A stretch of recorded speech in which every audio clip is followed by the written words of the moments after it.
Some much-needed repair work for a church that dates back to the 12th century in Tenby in Wales. Considered a witness of Tenby's prosperous medieval economy, St. Lawrence's was designated at risk in 2021 due to a lack of funding for upkeep and repairs. Andrew Faulkner has been in charge of restoring this church since last year. He said over $1 million is needed to return it to its former glory. We think it's really important that this building is so special. It's seen the lives of so many people, that there's the local community here for all those hundreds of years.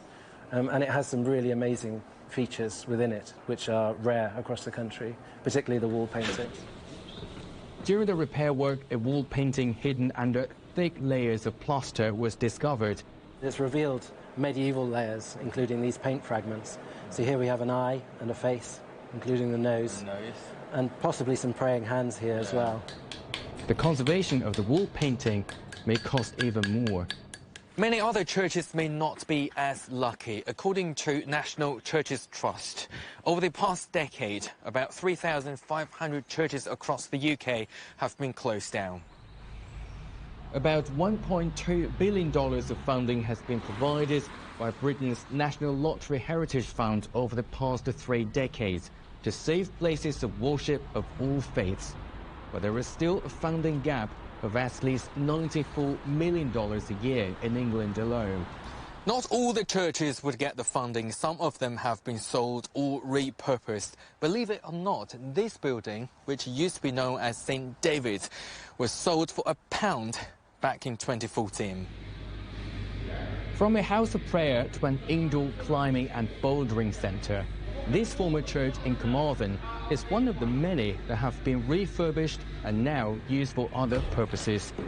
If it's not being used as a church, then why not use it for something? I mean, it's a great activity for adults, children, so I think it still has a lot of the values that a church would have anyway, so I personally don't have a problem with it. This group, Friends of Friendless Churches, has been helping those that don't get enough funding. It now has over 60 churches in England and Wales in its care. Particularly with very ancient churches, or older churches, rural churches, we don't really know an awful lot about their history, and we're making decisions about their future without really knowing everything about them. Loss of a community space and a public utility is a real shame, definitely. In the 2021 England and Wales census, less than half of the population said they considered themselves to be Christian for the first time. Falling church attendance, coupled with the UK's current economic downturn, have made the question to save or not to save those ancient buildings more pertinent. Jianhua, CGTN, West Wales.